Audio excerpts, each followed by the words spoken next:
ಹೇಗಿರುವುದು ಬಾಬಾ. ನಿನ್ನನು ಅಗಲಿ ನಾನು, ನನ್ನನು ಅಗಲಿ ನೀನು, ಹೇಗೆ ಇರುವುದು ಬಾಬಾ, ಹೇಗೆ ಇರುವುದು ಬಾಬಾ.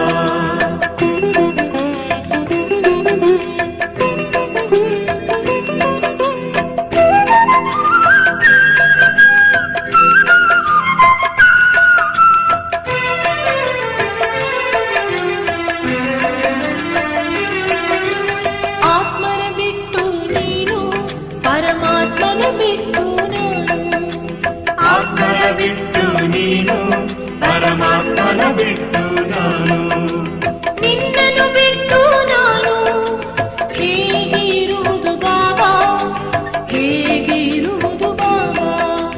ನಿನ್ನನ್ನು ಬಿಟ್ಟು ನಾನು, ಹೇಗೆ ಇರುವುದು ಬಾಬಾ, ಹೇಗೆ ಇರುವುದು ಬಾಬಾ.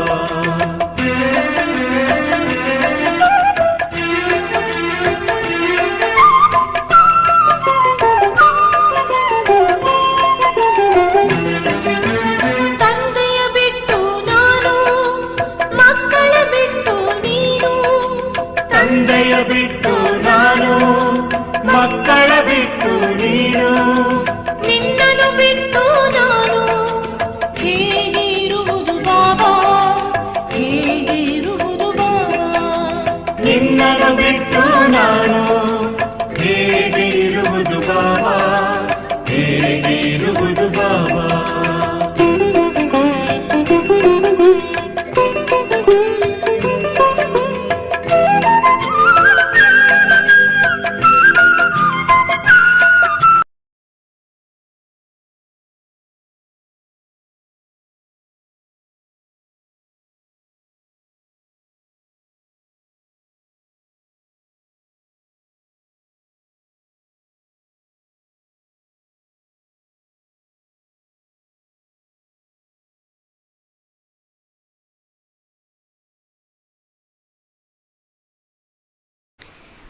ओम शांति।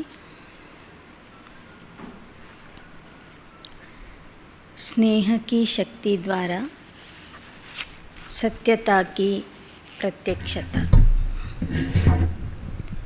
ಸ್ನೇಹದ ಶಕ್ತಿಯಿಂದ ಸತ್ಯತೆಯ प्रत्यक्षते।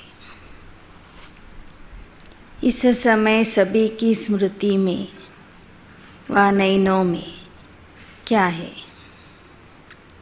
27/9/71 ಇಸ್ವಿಯ ಅವ್ಯಕ್ತ ಮಹಾವಾಕ್ಯಗಳು. ಈ ಸಮಯದಲ್ಲಿ ಎಲ್ಲರ ಸ್ಮೃತಿಯಲ್ಲಿ ಅಥವಾ ನಯನಗಳಲ್ಲಿ ಏನು ತುಂಬಿದೆ? एक बात है व दो बातें हैं व एक में दो है, वह क्या है? ಎರಡು ಮಾತುಗಳು ಇವೆಯೋ ಅಥವಾ ಒಂದೇ ಮಾತು ಇದೆಯೋ? ಒಬ್ಬರ ನೆನಪಿದೆಯೋ ಇಬ್ಬರ ನೆನಪಿದೆಯೋ? ಏನಿದೆ? एक ही बाप है। आज सभी एक मत और एक ही बात पर है। ಆಗ ಎಲ್ಲರೂ ಹೇಳಿದರು, ಎಲ್ಲರ ಬುದ್ಧಿಯಲ್ಲಿ, ಸ್ಮೃತಿಯಲ್ಲಿ, ನಯನಗಳಲ್ಲಿ ಒಬ್ಬ ತಂದೆ ಇದ್ದಾರೆ ಅಂತ. ಎಲ್ಲರೂ ಏಕಮತದಿಂದ ಈ ವಿಷಯವನ್ನು ಬಾಬೋರ ಹತ್ರ ಹೇಳಿದ್ದೀರಿ. अच्छा इस समय तो एक बात है, लेकिन वैसे वर्तमान समय स्मृति में व नयनों में सदैव क्या रहता है? ಆಗಲಿ ಮಧುಬನದಲ್ಲಿ ಇದ್ದಾಗ, ಅವ್ಯಕ್ತ ಬಾಪ್ ದಾದಾರವರ ಸನ್ಮುಖದಲ್ಲಿ ಇದ್ದಾಗ ಕೇವಲ ಬಾಬನ ನೆನಪಿದೆ, ಬಾಬನ ಚಿತ್ರನೇ ನಿಮ್ಮ ನಯನಗಳಲ್ಲಿ ಇದೆ. ಆದರೆ ವರ್ತಮಾನ ಸಮಯದಲ್ಲಿ ಮಕ್ಕಳ ಸ್ಮೃತಿಯಲ್ಲಿ ಮತ್ತು ನಯನಗಳಲ್ಲಿ ಸದಾ ಕಾಲಕ್ಕೂ ಏನಿರಬೇಕು? सिर्फ घर जाना है, यह याद रहता है. ಮನೆಗೆ ಹೋಗಬೇಕು ಎನ್ನುವ ವಿಚಾರ ಸದಾ ನೆನಪಿರುತ್ತಾ? ಸರ್ವಿಸ್ ಕರ್ನೆ ಬಿಗರ್ कैसे जाएंगे? ಸೇವೆ ಮಾಡದೇನೆ ಹೇಗೆ ಹೋಗ್ತೀರಿ? वर्षा भी अपने लिए तो याद रहा, लेकिन दूसरों को भी वर्षा दिलाना है. ಆಸ್ತಿ ಸಿಗುತ್ತೆ ಅನ್ನೋದು ನಿಮಗೆ ನೆನಪಿದೆ. ಆ ಆಸ್ತಿಯನ್ನು ಅನೇಕ ಆತ್ಮರಿಗೂ ಕೊಡಿಸಬೇಕು. यह भी तो याद रहना है, हर कदम में स्मृति में बाप की याद और साथ साथ सर्विस व सिर्फ याद रहती है और रहनी चाहिए. ಬಾಬಾ ಕೇಳ್ತಿದ್ದಾರೆ, ವರ್ತಮಾನ ಸಮಯದಲ್ಲಿ ಕೇವಲ ತಂದೆಯ ನೆನಪಿರಬೇಕೋ ಅಥವಾ ತಂದೆಯ ಜೊತೆಗೆ ಸೇವೆಯ ನೆನಪು ಇರಬೇಕು? चलते फिरते कर्म करते अगर यह स्मृति में रहेगा कि हम हर समय ईश्वरीय सेवा के अर्थ निमित्त है, स्थूल कार्य करते भी ईश्वरीय सेवा के निमित्त है, यह स्मृति रहने से, सदैव निमित्त समझने से कोई भी ऐसा कर्म नहीं होगा जिससे डिसर्विस हो. ಓಡಾಡ್ತಾ ನಡೆದಾಡ್ತಾ ಸದಾ ನೆನ್ಪಿಟ್ಕೋಬೇಕು, ನಾವು ಈಶ್ವರಿಯ ಸೇವೆಯಲ್ಲಿ ಇದ್ದೇವೆ. ಸ್ಥೂಲ ಕಾರ್ಯ ಕರ್ಮಣ ಸೇವೆ ಮಾಡುವಾಗಲೂ ಸಹ ನಾನು ಈಶ್ವರಿಯ ಸೇವೆಗೆ ನಿಮಿತ್ತ ಆಗಿದ್ದೇನೆ ಅನ್ನೋದನ್ನು ಸದಾ ನೆನ್ಪಿಟ್ಕೋಬೇಕು. ಆಗ ನಿಮ್ಮ ಮೂಲಕ ಡಿಸ್ಸರ್ವಿಸ್ ಆಗುವಂತಹ ಯಾವುದೇ ಕೆಲಸ ನಡೆಯೋದಿಲ್ಲ. यह स्मृति भूल जाती है तब साधारण कर्म व साधारण ರೀತಿ समय जाता रहता है. ಯಾವಾಗ ನಾನು ಈಶ್ವರೀಯ ಸೇವೆಗೆ ನಿಮಿತ್ತ ಆಗಿದ್ದೇನೆ ಎಂಬುದನ್ನು ಮರಿತೀರಿ, ಆಗ ಬಾಬಾ ಹೇಳ್ತಾರೆ, ನಿಮ್ಮ ಮೂಲಕ ನಡೆಯುವ ಎಲ್ಲ ಕರ್ಮಗಳು ಸಾಧಾರಣ ಕರ್ಮಗಳು ಆಗಿಬಿಡ್ತವೆ. जैसे देखो कोई विशेष सर्विस अर्थ निमित्त बनते हो तो जितना समय विशेष सर्विस का रूप सामने होता है उतने समय की स्टेज व स्थिति अच्छी होती है ना. ಎಷ್ಟು ಸಮಯ ನಿಮಗೆ ನೀವು ಸೇವಾ ಅರ್ಥ ನಿಮಿತ್ತ ಅಂತ ತಿಳ್ಕೊತೀರಿ, ಸೇವೆನೇ ಸದಾ ನಿಮ್ಮ ಮುಂದೆ ಇರ್ತದೆ, ಆಗ ನಿಮ್ಮ ಸ್ಥಿತಿಯೂ ಸಹ ಚೆನ್ನಾಗಿರ್ತದೆ. ಬೇರೆ ಬೇರೆ ವ್ಯರ್ಥ ವಿಚಾರಗಳು ನಿಮ್ಮಲ್ಲಿ ಬರೋದಿಲ್ಲ. ಸದಾ ಸೇವೆಯ ಕಡೆಗೆ ಗಮನ ಇರ್ತದೆ. ಕ್ಯೋಂಕಿ ಸಮಜ್ತೆ ಹೋ ಹಮ್ ಇಸ್ ಸಮಯ सभी के सामने सर्विस के लिए निमित्त. ಯಾಕೆ ಅಂದರೆ ಸೇವಾಧಾರಿಗಳಿಗೆ ನೆನಪಿರ್ತದೆ, ಈ ವರ್ತಮಾನ ಸಮಯದಲ್ಲಿ ನಾನು ಸೇವೆಗಾಗಿ ನಿಮಿತ್ತ ಆಗಿದ್ದೇನೆ. ऐसे ही स्थूल कार्य करते हुए भी स्मृति रहे कि इस समय मनसा द्वारा विश्व को परिवर्तन करने की सेवा में ಉಪಸ್ಥಿತ तो क्या ಸ್ಥಿತಿ रहेगी. ಹಾಗೆಯೇ ಸ್ಥೂಲ ಕರ್ಮ ಮಾಡುವಾಗಲೂ ನೆನ್ಪಿಟ್ಕೊಳ್ಳಿ, ಕೈಯಿಂದ ಸ್ಥೂಲ ಕೆಲಸ ಮಾಡ್ತಿದ್ರೂ ಸಹ ಮನಸ್ಸಿನ ಮೂಲಕ ನಾನು ವಿಶ್ವ ಪರಿವರ್ತನೆಗೆ ನಿಮಿತ್ತ ಆಗಿದ್ದೇನೆ. ಮನಸ್ಸಿನ ಮೂಲಕ ವಿಶ್ವ ಪರಿವರ್ತನೆಗಾಗಿ ಶುಭ ಸಂಕಲ್ಪ ಮಾಡ್ತಾ ಇದ್ದೀನಿ, ಆ ಸೇವೆಯಲ್ಲಿ ನಾನು ಉಪಸ್ಥಿತನಾಗಿದ್ದೇನೆ ಅಂತ ನೆನ್ಪಿಟ್ಕೊಳ್ಳಿ. अटेंशन रहता है, चेकिंग रहती है. इस प्रकार अगर सदा अपने को विश्व की स्टेज पर विश्व कल्याण की सेवा अर्थ समझते हो तो फिर साधारण स्थिति व साधारण चलन व अलबेलापन रहेगा. ಈ ಥರ ನೀವು ನಿರಂತರವಾಗಿ ವಿಶ್ವ ಕಲ್ಯಾಣದ ಕಾರ್ಯದಲ್ಲಿ ತೊಡಗಿದ್ದೀರಿ. ವಿಶ್ವ ಕಲ್ಯಾಣದ ಸೇವೆ ಮಾಡೋದಕ್ಕಾಗಿ ವಿಶ್ವದ ವೇದಿಕೆಯ ಮೇಲೆ ಇದ್ದೀರಿ, ಸ್ಟೇಜ್ ಮೇಲೆ ಇದ್ದೀರಿ ಅಂತ ನೆನ್ಪು ಮಾಡಿಕೊಂಡಾಗ ನಿಮ್ಮ ಮೂಲಕ ಸಾಧಾರಣ ಚಲನೆ, ಸಾಧಾರಣ ವರ್ತನೆ ಆಗೋದಿಲ್ಲ. और कितना समय व्यर्थ जाने से सफल हो जाएगा.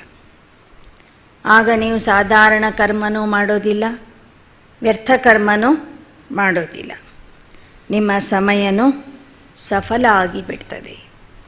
ಜಮಾ ಕಾ ಖಾತಾ ಕಿತನಾ ಬಡ್ ಜಾಯೇಗಾ. ಸದಾ ನಾನು ಈಶ್ವರೀಯ ಸೇವೆಯಲ್ಲಿ ಇದ್ದೀನಿ, ಈಶ್ವರೀಯ ಸೇವೆಗೆ ನಿಮಿತ್ತ ಆಗಿದ್ದೀನಿ ಅಂತ ನೆನಪು ಮಾಡಿಕೊಂಡ್ರೆ ಸಾಕು, ಪುಣ್ಯದ ಖಾತೆ ಬೆಳೀತಾ ಹೋಗ್ತದೆ, ಜಮಾ ಆಗ್ತದೆ. ऐसे कोई के ऊपर बहुत बड़ी जिम्मेवारी होती है तो वह एक एक सेकंड अपना अमूल्य समझते. ಒಬ್ಬರ ಮೇಲೆ ಬಹಳ ದೊಡ್ಡ ಜವಾಬ್ದಾರಿ ಇತ್ತು ಅಂದರೆ ಅವರು ಒಂದೊಂದು ಸೆಕೆಂಡು ಸಹ ಬಹಳ ಅಮೂಲ್ಯ ಅಂತ ತಿಳ್ಕೊತಾರೆ. ಒಂದು ಸೆಕೆಂಡು ಸಹ ಅವರು ವ್ಯರ್ಥವಾಗಿ ಕಳೆಯೋದಿಲ್ಲ. अगर 1-2 मिनट भी व्यर्थ चला जाए तो उनके लिए वह 2 मिनट भी बहुत बड़ा समय देखने में आता है. ಬಾಬಾ ಹೇಳ್ತಾರೆ, ದೊಡ್ಡ ಜವಾಬ್ದಾರಿ ಉಳ್ಳವರು 2-3 ನಿಮಿಷ ವ್ಯರ್ಥವಾಗಿ ಕಳ್ಕೊಂಡ್ರೂ ಅದರ ಬಗ್ಗೆ ಭಾಳ ಚಿಂತನೆ ಮಾಡ್ತಾರೆ. ಅಯ್ಯೋ, 2 ನಿಮಿಷ ನನ್ನ ಸಮಯ ವ್ಯರ್ಥ ಆಯಿತು, ಇಷ್ಟರಲ್ಲಿ ನಾನು ಎಷ್ಟೆಲ್ಲ ಕೆಲಸ ಮಾಡ್ಕೋಬೋದಾಗಿತ್ತು ಅಂತ ನೆನ್ಪು ಮಾಡ್ಕೋತಾರೆ. ಪರೀಕ್ಷೆ ಬರೆಯುವಂಥವ್ರು ನೋಡಿ, 2-3 ನಿಮಿಷದಲ್ಲಿನೇ ಅವ್ರು ಎಷ್ಟೆಲ್ಲ ನೆನ್ಪು ಮಾಡ್ಕೊಂಡು ಬರೀಬೋದು. ಅದೇ 2-3 ನಿಮಿಷ ವೇಸ್ಟ್ ಮಾಡಿಬಿಟ್ರೆ ಪಾಸಾಗೋರು ಫೇಲ್ ಆಗ್ತಾರೆ. ಅದೇ ಸಮಯದಲ್ಲಿ ಒಂದು ಉತ್ತರ ಹೊಳಿತದೆ ಅಂತ ತಿಳ್ಕೊಳ್ರಿ, ಪಟ ಪಟ ಬರೆದ್ಬಿಟ್ರೆ ಏನಾಗ್ತಾರೆ, ಅವರು ಪಾಸ್ ಆಗ್ತಾರೆ. ಟ್ರೈನ್ ಹೋಗೋದಿರ್ತದೆ, 2-3 ನಿಮಿಷ ಲೇಟ್ ಹೋಗ್ರಿ, ಟ್ರೈನ್ ಸಿಗುತ್ತಾ? ಸಿಗೋದಿಲ್ಲ. ಆ ಥರ ಸಮಯದ ಮಹತ್ವ ಯಾರಿಗೆ ಗೊತ್ತಿರ್ತದೆ ಅಂದರೆ, ಯಾರ ಮೇಲೆ ದೊಡ್ಡ ಜವಾಬ್ದಾರಿ ಇರುತ್ತೋ ಅವರಿಗೆ ಗೊತ್ತಿರ್ತದೆ. तो सभी से बड़े बड़ी जिम्मेवारी आपके ऊपर है. और किसकी इतनी बड़ी जिम्मेवारी है क्या? ಇಡೀ ವಿಶ್ವದ ಕಲ್ಯಾಣ ಮಾಡುವಂತಹ ಜವಾಬ್ದಾರಿ ಬಾಬಾ ನಿಮಗೆ ಕೊಟ್ಟಿದ್ದಾರೆ. ಇಂಥ ದೊಡ್ಡ ಕೆಲಸ, ಇಂಥ ದೊಡ್ಡ ಕೆಲಸದ ಜವಾಬ್ದಾರಿ ಪ್ರಪಂಚದಲ್ಲಿ ಯಾರ ಮೇಲೇನೂ ಇಲ್ಲ. जितनी आपकी इस समय तो सारे विश्व का कल्याण जड़ चैतन्य दोनों को परिवर्तन करना है. कितनी बड़ी जिम्मेवारी है. ಇಡೀ ವಿಶ್ವದ ಕಲ್ಯಾಣ ಮಾಡಬೇಕು. ಜಡವಾದ ವಸ್ತುಗಳು, ಜಡವಾದ ಪ್ರಕೃತಿ ಮತ್ತು ಚೈತನ್ಯ ಆತ್ಮರನ್ನೂ ಸಹ ನೀವು ಪರಿವರ್ತನೆ ಮಾಡಬೇಕು. ಅಂದರೆ ಎಷ್ಟು ದೊಡ್ಡ ಜವಾಬ್ದಾರಿ ನಿಮ್ಮ ಮೇಲೆ ಇದೆ. तो हर समय यह स्मृति रहे कि बाप ने इस समय कौन सी ड्यूटी दी है. ಸದಾ ನೆನ್ಪಿಟ್ಕೊಳ್ಳಿ, ಬಾಬಾ ನಿಮಗೆ ಯಾವ ಕೆಲಸವನ್ನು ಒಪ್ಪಿಸಿದ್ದಾರೆ, ಯಾವ ಡ್ಯೂಟಿ ಕೊಟ್ಟಿದ್ದಾರೆ. एक आँख में बाप का स्नेह, दूसरी आँख में बाप द्वारा मिला हुआ ಕರ್ತವ್ಯ ಅರ್ಥಾತ್ ಸೇವಾ. ನಿಮ್ಮ ಒಂದು ಕಣ್ಣಲ್ಲಿ ತಂದೆಯ ಸ್ನೇಹ ಇರಬೇಕು, ತಂದೆ ಕೊಟ್ಟಂಥ ಸ್ನೇಹ ಇರಬೇಕು. ಇನ್ನೊಂದು ಕಣ್ಣಿನಲ್ಲಿ ತಂದೆ ಕೊಟ್ಟಿರುವಂತಹ ಸೇವೆಯ ಕರ್ತವ್ಯ ಇರಬೇಕು, ಸೇವೆಯ ದೃಶ್ಯ ಇರಬೇಕು. तो स्नेह और सेवा दोनों साथ साथ चाहिए. ನಿಮ್ಮ ದೃಷ್ಟಿಯ ಮೂಲಕ ಜನರಿಗೆ ಪರಮಾತ್ಮ ಪ್ರೀತಿಯ ಅನುಭವ ಆಗಬೇಕು. ಎರಡನೇದು, ಇವರು ವಿಶ್ವ ಸೇವಾಧಾರಿಗಳು ಅನ್ನೋದು ಸಹ ಅನುಭವ ಆಗಬೇಕು. ನಿಮ್ಮ ದೃಷ್ಟಿಯಿಂದನೇ ಅವರಿಗೆ ಸುಖ ಶಾಂತಿಯ ಅನುಭವ ಆಗಬೇಕು. ಅಂದರೆ ನಿಮ್ಮಿಂದ ಸ್ನೇಹನೂ ಸಿಗ್ತಿರ್ಬೇಕು ಅವ್ರಿಗೆ, ಜೊತೆಗೆ ಸುಖ, ಶಾಂತಿ, ಪವಿತ್ರತೆ, ಶಕ್ತಿಯ ವರದಾನನೂ ಸಿಗ್ತಿರಬೇಕು. दोनों साथ साथ चाहिए. स्नेही भी प्रिय है, लेकिन सर्विसेबल ज्ञानी आत्मा ಅತಿ ಪ್ರಿಯ. ಸ್ನೇಹಿ ಮಕ್ಕಳು ಬಾಬೋರ್ಗೆ ಪ್ರಿಯ ಇದ್ದಾರೆ, ಆದರೆ ಸೇವಾಧಾರಿಗಳು ಅದು ಸಹ ಜ್ಞಾನದ ಸೇವೆ ಮಾಡುವಂಥವ್ರು, ಜ್ಞಾನ ಹೇಳುವ ಸೇವೆ ಮಾಡುವಂಥವರು ಸಹ ಬಾಬೋರ್ಗೆ ಅತ್ಯಂತ ಪ್ರೀತಿ ಪಾತ್ರ ಆಗಿದ್ದಾರೆ. तो दोनों ही साथ साथ चाहिए. अपनी स्थिति जब दोनों की साथ साथ स्मृति होगी, तभी सर्विस करने के समय स्नेही मूर्त भी होंगे. ನಿಮ್ಮ ಸ್ಥಿತಿ ಸರಿ ಇತ್ತು, ನಿಮ್ಮಲ್ಲಿ ಸ್ನೇಹ ಮತ್ತು ಸೇವೆ ಎರಡೂ ಇತ್ತು ಅಂದರೆ ಬಾಬಾ ಹೇಳ್ತಾರೆ ಶಕ್ತಿಯೂ ಸಹ ನಿಮ್ಮಲ್ಲಿ ಬಂದ್ಬಿಡ್ತದೆ. ಸಿರ್ಫ ಸ್ನೇಹ ನಹಿ, स्नेह के साथ शक्ति रूप भी होंगे ही.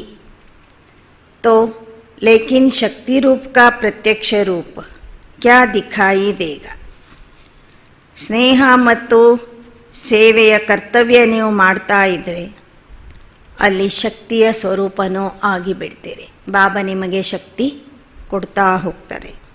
ಶಕ್ತಿ ಸ್ವರೂಪದ ಪ್ರತ್ಯಕ್ಷ ಪ್ರಮಾಣ ಏನಾಗಿದೆ?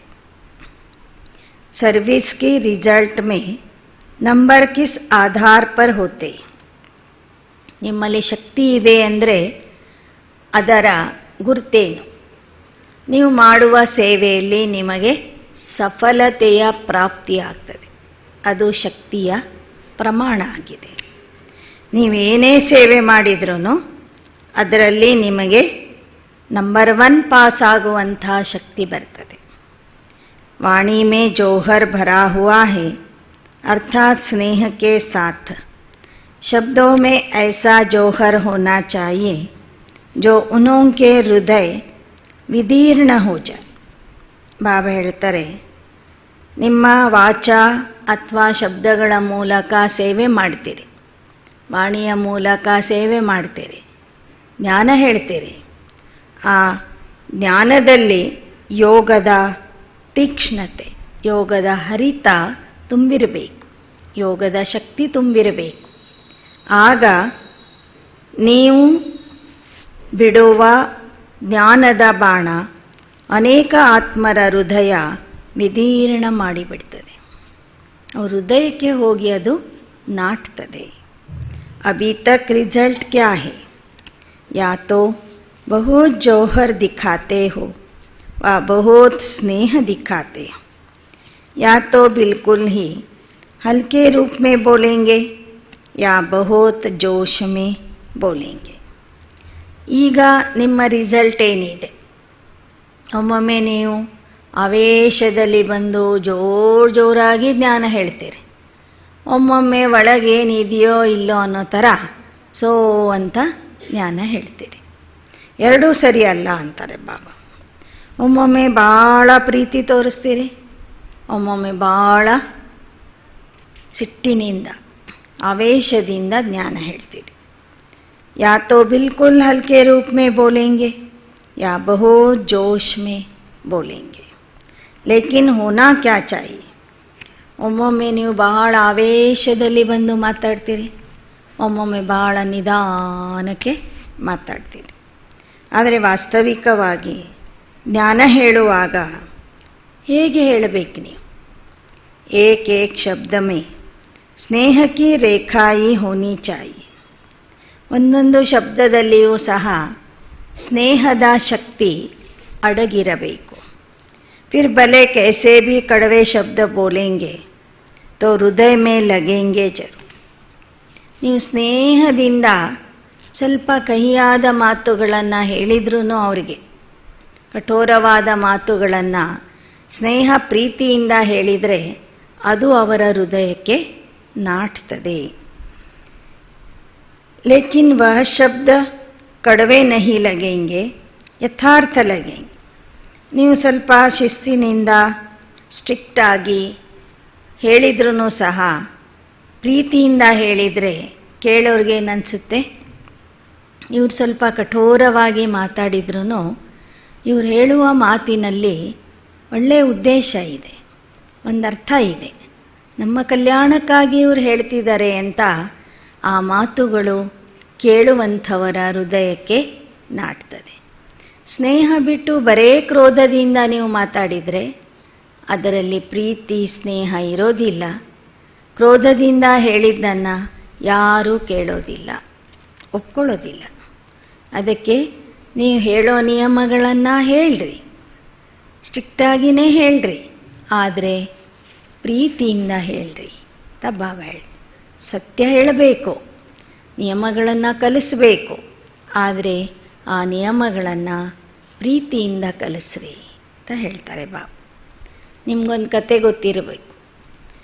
ಸತ್ಯತೆ ಬಹಳ ಕಟು ಇರ್ತದೆ, ಸತ್ಯತೆ ಕಠೋರ ಆಗಿರ್ತದೆ. ಹಾಗಂತ ಸತ್ಯನೂ ನಾವು ಬಿಡುವಂತಿಲ್ಲ, ಆದರೆ ಸತ್ಯವನ್ನು ಸಭ್ಯತೆಯಿಂದ ಪ್ರೀತಿಯಿಂದ ನಾವು ಹೇಳಬೇಕು. ಒಬ್ಬ ರಾಜನ ಆಸ್ಥಾನದಲ್ಲಿ ಒಂದು ಸಲ ಒಬ್ಬ ಜ್ಯೋತಿಷಿ ಬರ್ತಾನೆ. ರಾಜ ತನ್ನ ಕೈ ತೋರಿಸಿ ಕೇಳ್ತಾನೆ, ನನ್ನ ಭವಿಷ್ಯ ಏನಿದೆ ಹೇಳಪ್ಪ ಅಂತ. ಅವನೇನು ಹೇಳ್ತಾನೆ, ಅಯ್ಯೋ ನಿನ್ನ ದುರ್ಭಾಗ್ಯ, ನಿನ್ನ ಕಣ್ಮುಂದೆನೇ ನಿನ್ನ ಮಕ್ಕಳು ಮೊಮ್ಮಕ್ಕಳು ಅಳಿಯ ಎಲ್ಲರೂ ಸಾಯೋರಿದ್ದಾರೆ ಅಂತ ಹೇಳ್ಬಿಡ್ತಾನೆ. ನಿನ್ನ ಕಣ್ಮುಂದೆನೇ ಎಲ್ಲರೂ ಸಾಯೋರಿದ್ದಾರೆ ಅಂತ ಹೇಳಿಬಿಡ್ತಾನೆ. ರಾಜನಿಗೆ ಭಾಳ ಸಿಟ್ಟು ಬಂದು ಆ ಜ್ಯೋತಿಷ ಹೇಳೋನಿಗೆ ಜೈಲಿಗೆ ಹಾಕ್ಬಿಡು ಅಂತ ಹೇಳಿಬಿಡ್ತಾನೆ. ಮತ್ತೆ ಒಂದು 8-10 ದಿನಗಳ ನಂತರ ಮತ್ತೊಬ್ಬ ಜ್ಯೋತಿಷಿ ಬರ್ತಾನೆ, ಜ್ಯೋತಿಷ ಹೇಳೋನು. ಮತ್ತು ರಾಜ ಅವನಿಗೆ ಕರೀತಾನೆ, ತನ್ನ ಕೈ ತೋರಿಸಿ ನನ್ನ ಭವಿಷ್ಯ ಏನಿದೆ ಹೇಳಪ್ಪ ಅಂತ. ಆಗ ಆ ಜ್ಯೋತಿಷಿ ಏನು ಹೇಳ್ತಾನೆ, ದೇವರು ಭಾಳ ದೊಡ್ಡವರು, ನಿಮಗೆ ದೊಡ್ಡ ಆಯುಷ್ಯ ಕೊಟ್ಟಿದ್ದಾರೆ. ಎಷ್ಟು ದೊಡ್ಡದು ಅಂದರೆ ನಿಮ್ಮ ಮಕ್ಕಳು ಮೊಮ್ಮಕ್ಕಳು ಎಲ್ಲರಿಗಿಂತ ದೊಡ್ಡ ಆಯುಷ್ಯ ನಿಮಗೇ ಕೊಟ್ಬಿಟ್ಟಾನೆ ಪರಮಾತ್ಮ ಅಂತ ಹೇಳ್ತಾನೆ. ಖುಷಿ ಆಗಿಬಿಡ್ತದೆ ರಾಜನಿಗೆ. ಇಬ್ಬರು ಹೇಳುವ ಆ ಶಬ್ದಗಳ ಅರ್ಥ ಒಂದೇ ಇತ್ತು. ಇಬ್ಬರು ಏನು ಹೇಳಿದರು ಅದರ ಅರ್ಥ ಒಂದೇ ಇತ್ತು ತಾನೆ. ಅವನೇನು ಹೇಳ್ದ, ನಿಮ್ಮ ಕಣ್ಮುಂದೆ ಎಲ್ಲರೂ ಸಾಯ್ತಾರೆ ಅಂದಾಗ ದುಃಖ ಆಗಿಬಿಡ್ತು ರಾಜನಿಗೆ.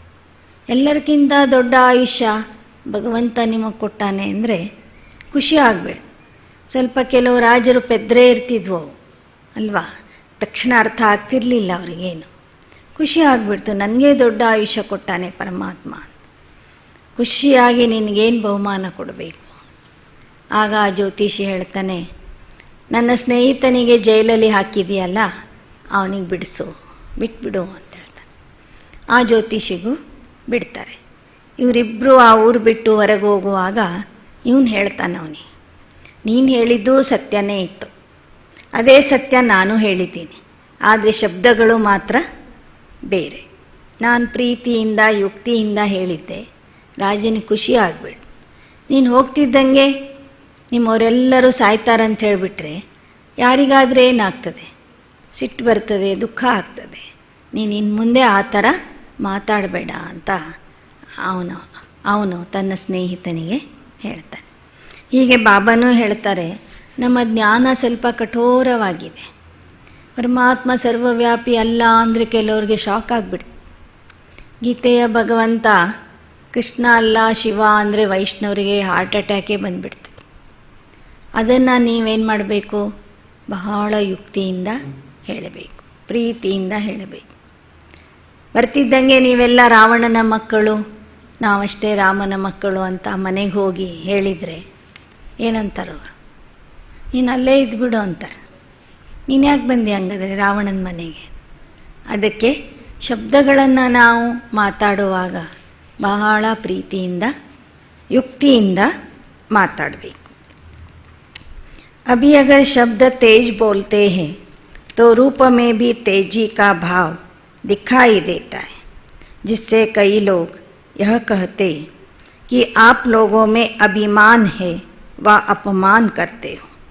ಬಾಬಾ ಹೇಳ್ತಾರೆ, ನೀವು ಆವೇಶದಿಂದ ಮಾತಾಡಿದರೆ, ಕಠೋರವಾದ ಶಬ್ದಗಳ ಮೂಲಕ ಜ್ಞಾನ ಹೇಳಿದರೆ ಜನ ಏನು ಹೇಳ್ತಾರಂದರೆ, ಈ ಬ್ರಹ್ಮಕುಮಾರಿಯರಿಗೆ ಬಹಳ ಅಭಿಮಾನ ಇದೆ ಇವರಿಗೆ ಅಂತಾರೆ. ಎಲ್ಲರಿಗೂ ಹೇಳ್ತಾರೆ ಅಹಂಕಾರ ಬಿಡಬೇಕು ಅಂತ, ಇವರಲ್ಲಿನೇ ಎಷ್ಟೊಂದು ಅಹಂಕಾರ ಇದೆ ಅಂತಾರೆ. ಇನ್ನು ಕೆಲವರು ಹೇಳ್ತಾರೆ ಬ್ರಹ್ಮಕುಮಾರಿಯರು ಎಲ್ಲರಿಗೂ ಅಪಮಾನ ಮಾಡ್ತಾರೆ, ಯಾರ್ದು ಸರಿಯಲ್ಲ ನಾವು ಹೇಳೋದೇ ಸರಿ ಅಂತ ವಾದಿಸ್ತಾರೆ ಅಂತ ಈ ಥರದ ಅಭಿಪ್ರಾಯ ಬರ್ತಾ ಇದೆ. ಲೇಕಿನ್ ಏಕ್ ತರಫ್ ठोकते भी जाओ, दूसरे तरफ स्नेह भी देते जाओ, तो आपके स्नेह की मूर्त से अपना तिरस्कार महसूस नहीं करेंगे, लेकिन यह अनुभव करेंगे कि हम आत्माओं के ऊपर इनको तरस है. ನೀವು ಜ್ಞಾನ ಹೇಳ್ತಾ ಹೇಳ್ತಾ ಪ್ರೀತಿ ಸ್ನೇಹದಿಂದ ಹೇಳ್ತಾ ಹೋಗ್ರಿ. ಅದೇ ಹೇಳ್ತಾರಲ್ಲ, ಹಾವು ಸಾಯಬೇಕು ಕೋಲ್ ಮುರಿಬಾರ್ದು, ಆ ಥರ ನೀವು ಜ್ಞಾನ ಹೇಳ್ರಿ. ವೆಲ್ವೆಟ್ ಬಟ್ಟೆ ಚಪ್ಪಲಿಯಿಂದ ಹೊಡೀರಿ ಅಂತಾರೆ ಬಾಬಾ. ಅವಾಗೇನಾಗ್ತದೆ, ಅವರಿಗೆ ಪೆಟ್ಟಾಗಲ್ಲ, ಆದರೆ ಅದು ಒಂದು ಪಾಠ ಕಲಿಸ್ದಂಗೆ ಆಗ್ತದೆ. ಹಾಗೆ ಬಾಬಾ ಹೇಳ್ತಾರೆ, ಮಕ್ಮಲ್ ಕಿ ಜೂತಿ ಲಗಾನ ಅಂತ ಹಿಂದಿಯಲ್ಲಿ ಹೇಳ್ತಾರೆ. ಅದಕ್ಕೆ ನೀವು ಜ್ಞಾನ ಹೇಳ್ರಿ, ಜೊತೆಗೆ ಪ್ರೀತಿ ಸ್ನೇಹನೂ ಕೊಡ್ತಾ ಹೋಗ್ರಿ. ಆವಾಗ ಅವರಿಗೆ ಅಪಮಾನದ ಭಾವನೆ ಅವರಲ್ಲಿ ಬರೋದಿಲ್ಲ, ತಿರಸ್ಕಾರ ಅನಿಸೋದಿಲ್ಲ. ಅವರಿಗೆ ಇವ್ರು ನಮಗೆ ತಿರಸ್ಕಾರ ಮಾಡ್ತಿದ್ದಾರೆ ಅಂತಲೂ ಅವರಿಗೆ ಅನಿಸೋದಿಲ್ಲ. ಆದರೆ ಅವರಿಗೆ ಏನು ಫೀಲಿಂಗ್ ಆಗ್ತದಂದರೆ, ಬ್ರಹ್ಮಕುಮಾರಿಯರಿಗೆ ಪರಮಾತ್ಮನ ಮಕ್ಕಳಿಗೆ ನಮ್ಮ ಮೇಲೆ ಪ್ರೀತಿ ಇದೆ, ದಯೆ ಇದೆ ಅಂತ ಅನುಭವ ಆಗ್ತದೆ. ಆ ದಯಾಭಾವನೆ ನಿಮ್ಮಲ್ಲಿ ಇರಲಿ ಅಂತಾರೆ ಬಾಬಾ. ತಿರಸ್ಕಾರ ಕಿ ಭಾವನಾ ಬದಲ್ ತರಸ್ ಮೆಹಸೂಸ್ ಕರೆಂಗೆ. ಆಗ ಅವ್ರಿಗೆ ಅನುಭವ ಆಗ್ತದೆ, ಇವರು ನಮಗೆ ತಿರಸ್ಕಾರ ಮಾಡ್ತಿಲ್ಲ, ಆದರೆ ನಮ್ಮ ಮೇಲೆ ದಯೆ ತೋರಿಸ್ತಾ ಇದ್ದಾರೆ, ನಮಗೆ ಉಪಕಾರ ಮಾಡ್ತಿದ್ದಾರೆ ಅಂತ ಅನ್ನಿಸ್ತದೆ. ತೋ ದೋನೋ ಸಾಥ ಸಾಥ ಚಾಹಿಯೇನಾ, कहते हैं ना मखमल की जुत्ती लगानी होती, तो सर्विस के साथ अति तरस भी और साथ साथ जो अयथार्थ बातें हैं उनको यथार्थ करने की खुशी भी ಹೋನಿ ಚಾಯಿ. ಹೀಗೆ ಸೇವೆ ಮಾಡುವಾಗ ಬಹಳ ಸೂಕ್ಷ್ಮತೆಯಿಂದ, ಸ್ನೇಹ ಪ್ರೀತಿಯಿಂದ, ದಯಾ ಭಾವನೆಯಿಂದ ಸೇವೆ ಮಾಡಿರಿ. ಆಗ ನೀವು ಹೇಳುವ ಉದ್ದೇಶ, ನೀವು ಹೇಳುವ ಜ್ಞಾನದ ಅರ್ಥ ಅವರಿಗೆ ಯಥಾರ್ಥವಾಗಿ ತಿಳಿತದೆ ಮತ್ತು ಖುಷಿಯ ಅನುಭವನೂ ಆಗ್ತದೆ ಅಂತ ಬಾಬಾ ಹೇಳ್ತಿದ್ದಾರೆ. ಈ ಮುರಳಿಯ ಮುಂದಿನ ಭಾಗ ನಾಳೆ ದಿನ ಮತ್ತೆ ನಾವು ಕೇಳೋಣ. ಓಂ ಶಾಂತಿ.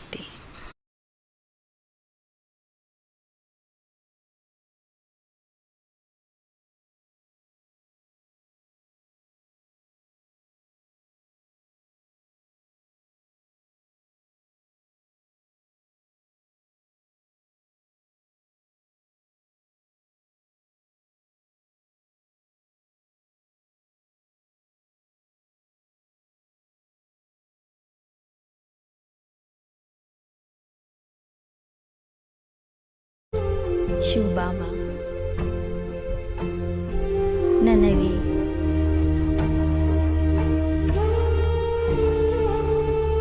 ಸಾಕಾರ ಪ್ರೀತಿಯ ಅನುಭವ ಮಾಡಿಸುವುದಕ್ಕಾಗಿ ಸೂಕ್ಷ್ಮವತನಕ್ಕೆ ಬರುತ್ತಿದ್ದರೆ, ನಾನು ಆತ್ಮನೂ ಸಹ ನಿರಾಕಾರ ಮಿಲನ ಮಾಡಿ ಈಗ ಅವ್ಯಕ್ತ ಮಿಲನ ಮಾಡುವುದಕ್ಕಾಗಿ ಸೂಕ್ಷ್ಮವತನಕ್ಕೆ ಬರುತ್ತಿದ್ದೇನೆ.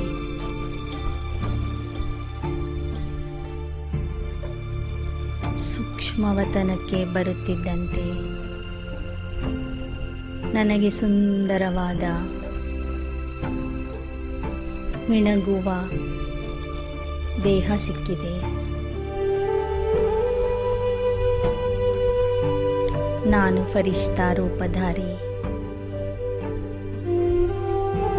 ದಿವ್ಯ ಫರಿಷ್ಠಾ ಆಗಿದ್ದೇನೆ.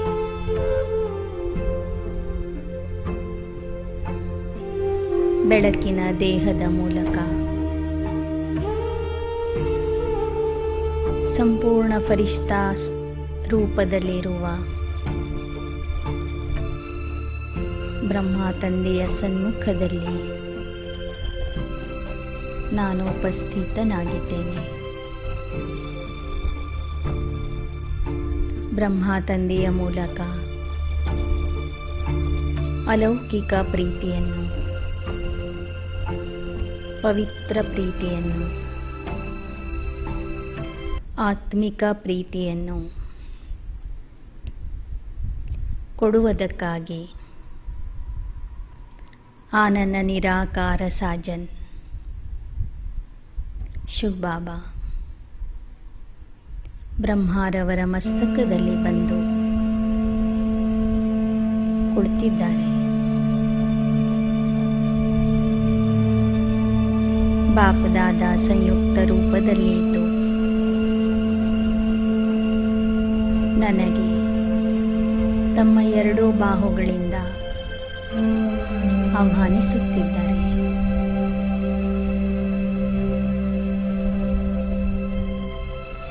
ನಾನು ಪರಮಾತ್ಮನ ಪ್ರೀತಿಗೆ ಬಾಯಾರಿಸಿದ ಪ್ರೇಮಿಕೆಯಾಗಿ ಅವರ ಬಾಹುಗಳಲ್ಲಿ ಸಮಾವೇಶ ಆಗುತ್ತಿದ್ದೇನೆ. ಬಾಪ್ದಾದಾರವರು ನನಗೆ ಪ್ರೇಮದ ಆಲಿಂಗನ ನೀಡುತ್ತಿದ್ದಾರೆ. ಪವಿತ್ರವಾದಂಥ ಪ್ರೀತಿಯ ಅನುಭವ ಮಾಡಿಸುತ್ತಿದ್ದಾರೆ. ನನ್ನನ್ನು ಅತ್ಯಂತ ಪ್ರೇಮದಿಂದ ಅಪ್ಪಿಕೊಂಡಿದ್ದಾರೆ. ತಂದೆ ಕೊಡುತ್ತಿರುವ, ಶಿವಸಾಜನ ಕೊಡುತ್ತಿರುವ ಈ ಪ್ರೀತಿ ಪವಿತ್ರವಾದಂತಹ ಪ್ರೀತಿ, ನಿರ್ಮಲವಾದಂತಹ ಪ್ರೀತಿ, ನಿಸ್ವಾರ್ಥವಾದಂತಹ ಪ್ರೀತಿ. ನನ್ನಿಂದ ಯಾವುದೇ ರೀತಿಯ ಪ್ರತಿಫಲದ ಅಪೇಕ್ಷೆ ಇಲ್ಲದೆ ನಿಷ್ಪಕ್ಷ ಭಾವದಿಂದ ಕೊಡುತ್ತಿರುವಂತಹ ಆ ಪ್ರೀತಿಯನ್ನು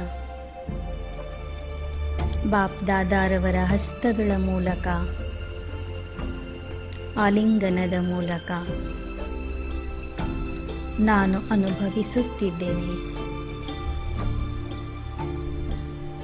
ನಾನು ಸಹ ಅಷ್ಟೇ ಪ್ರೀತಿಯಿಂದ ಬಾಪ್ದಾದಾರವರನ್ನು ಅಪ್ಪಿಕೊಂಡಿದ್ದೇನೆ.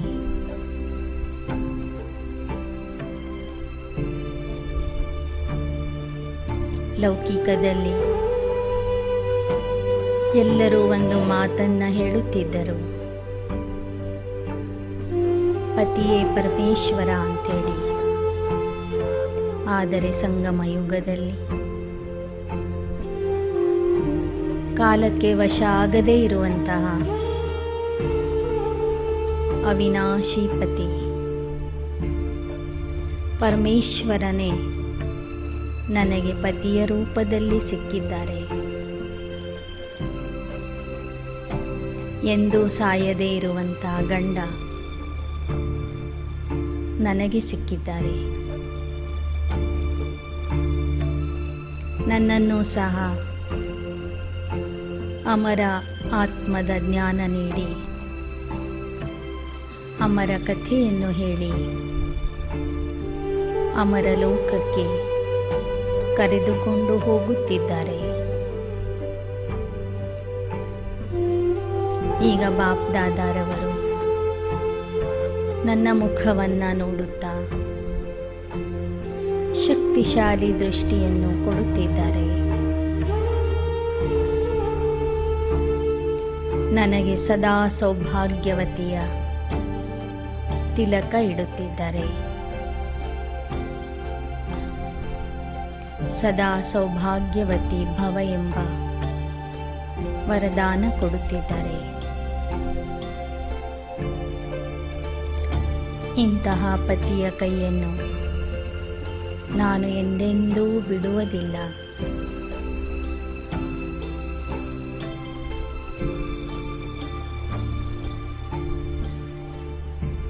ಭಕ್ತಿ ಮಾರ್ಗದಲ್ಲಿ ಅಕ್ಕ ಮಹಾದೇವಿ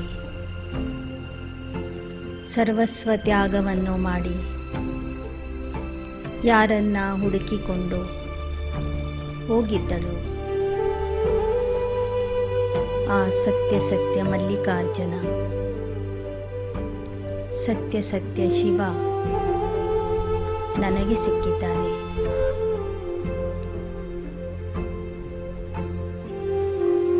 ನಾನು ಆತ್ಮ ನಿಜವಾದ ಅಕ್ಕ ಮಹಾದೇವಿಯಾಗಿದ್ದೇನೆ.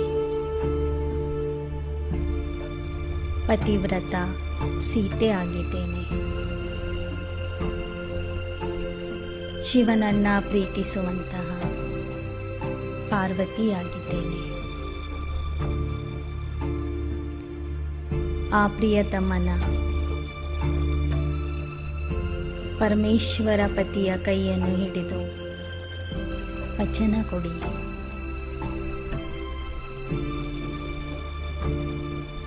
ಹೇ ಸಾಜನ್ ತಂದೆ, ನಿನ್ನ ಕೈಯನ್ನು ನಾನು ಎಂದೆಂದೂ ಬಿಡೋದಿಲ್ಲ. ಕೊನೆಯವರೆಗೂ ತನು ಮನ ಧನದಿಂದ, ಮನ ವಚನ ಕರ್ಮದಿಂದ ನಿನಗೆ ಸಂಪೂರ್ಣ ಅರ್ಪಿತ ಆಗಿ ಇರುತ್ತೇನೆ.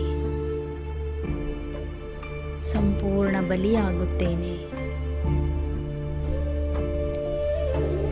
ನಿನ್ನ ಪ್ರೇಮಕ್ಕೆ ನಾನು ಸಂಪೂರ್ಣ ಸಮರ್ಪಿತ ಆಗಿದ್ದೇನೆ. ನನ್ನ ಸರ್ವಸ್ವವನ್ನು ನಿನಗೇ ಅರ್ಪಿಸುತ್ತಿದ್ದೇನೆ. ನಾನು ಸದಾ ನಿನ್ನ ಸಂಗಾತಿಯಾಗಿದ್ದೇನೆ. ನೀನು ನನ್ನ ಸಂಗಾತಿಯಾಗಿದ್ದೀಯಾ. ಈ ನಮ್ಮ ಅದ್ಭುತವಾದಂಥ ಜೋಡಿ ಸಂಗಮ ಯುಗದ ಕೊನೆಯವರೆಗೂ ಹೀಗೆ ಇರುತ್ತದೆ ಎಂದು ನಾನು ನಿನಗೆ ವಚನ ಕೊಡುತ್ತಿದ್ದೇನೆ. ಮಾಯೆಗೆ ವಶ ಆಗಿ ನಾನು ಎಂದೆಂದೂ ನಿನಗೆ ಡೈವೋರ್ಸ್ ಕೊಡೋದಿಲ್ಲ. ಸದಾ ನಿನ್ನ ಆತ್ಮೀಯ ಪ್ರೇಮಿಕೆಯಾಗಿ, ಪತಿವ್ರತ ಸತಿಯಾಗಿ ಇರುತ್ತೇನೆ. ನನ್ನ ವಚನ ಕೇಳಿ ನನ್ನ ಸಾಜನ್ ನನಗೆ ಪ್ರೀತಿಯಿಂದ ನೋಡುತ್ತಾ, ಪ್ರೀತಿಯಿಂದ ನನ್ನ ಮಸ್ತಕವನ್ನು ಚುಂಬಿಸುತ್ತಿದ್ದಾರೆ. ನನ್ನ ತಲೆಯ ಮೇಲೆ ಕೈ ಇಟ್ಟು ಚಿಂತಿಸಬೇಡ ನಾನಿದ್ದೇನೆ ಎಂಬ ವರದಾನ ಕೊಡುತ್ತಿದ್ದಾರೆ. ನಿನ್ನ ಎಲ್ಲ ಜವಾಬ್ದಾರಿಗಳನ್ನು ನಾನು ವಹಿಸಿಕೊಳ್ಳುತ್ತೇನೆ ಎಂದು ನನಗೆ ಭರವಸೆ ನೀಡುತ್ತಿದ್ದಾರೆ. ಶಾಂತಿ, ಧೈರ್ಯವನ್ನು ನೀಡುತ್ತಿದ್ದಾರೆ. ಪ್ರತಿನಿತ್ಯ ನನಗೆ ಪ್ರೀತಿಯ ಪತ್ರವನ್ನು ಬರೆಯುತ್ತಾರೆ. ಪ್ರೀತಿಯ ಪಾಲನೆಯನ್ನು ಕೊಡುತ್ತಿದ್ದಾರೆ. ಅಂತಹ ಪ್ರಿಯತಮನನ್ನ ನಾನು ಎಂದೆಂದೂ ಮರೆಯುವುದಿಲ್ಲ ಎಂದು ವಚನ ಕೊಡುತ್ತಾ ಬಾಪ್ದಾದಾರವರ ವರದಾನಿ ಹಸ್ತಗಳನ್ನು ತಮ್ಮ ಮೇಲೆ, ತಮ್ಮ ತಲೆಯ ಮೇಲೆ ಇಟ್ಟುಕೊಂಡು ಮತ್ತೊಮ್ಮೆ ಆ ತಂದೆಯಿಂದ ಸರ್ವಶಕ್ತಿಗಳನ್ನು ನಿಮ್ಮಲ್ಲಿ ತುಂಬಿಕೊಳ್ಳಿರಿ. ಅವನ ಪ್ರೇಮದ ಗಂಗೆ, ಪ್ರೇಮದ ಜಲ ನಿಮ್ಮ ಅಂಗವನ್ನು ಶೀತಲ ಮಾಡುತ್ತಿದೆ ಎಂದು ಅನುಭವ ಮಾಡಿರಿ. ನಿನ್ನ ಪ್ರೇಮದ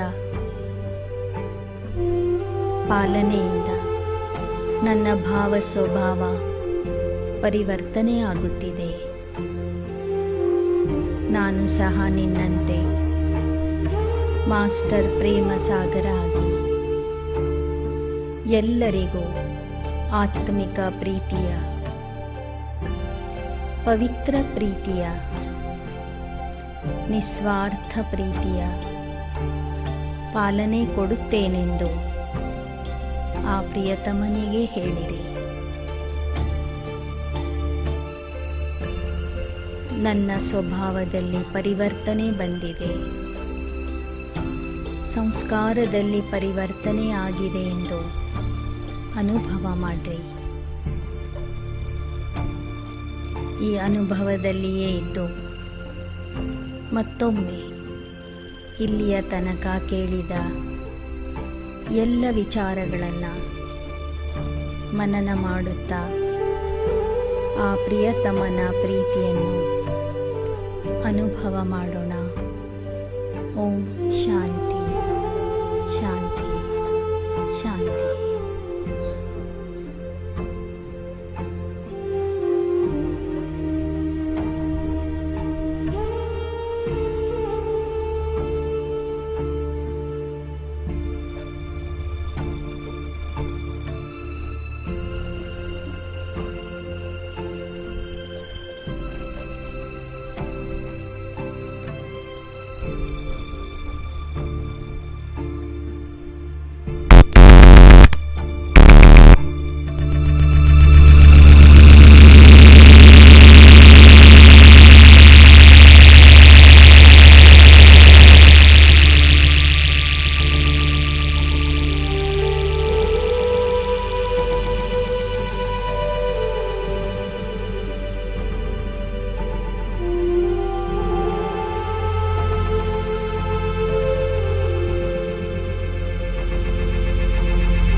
ಗುರುವ